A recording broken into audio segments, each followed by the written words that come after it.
সন্ধে নামলেই আমার মুখটা কেমন খাবো খাবো করে আর পেটটা কেমন গুড়ু গুড়ু করে। পটেটো বল, পটেটো স্টিক সব বানানোই শিখে গেছি। এবার পালা পটেটো ট্রায়াঙ্গেল।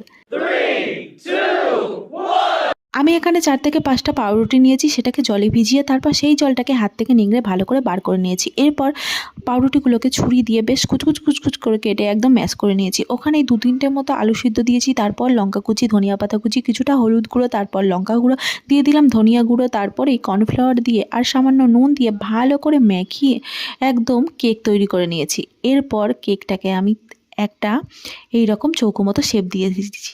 এরপর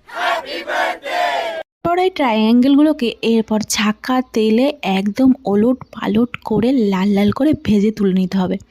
তাহলেই তৈরি হয়ে যাবে আমাদের পটেটো ট্রায়াঙ্গেল। সস দিয়ে সার্ভ করো, দারুণ খেতে।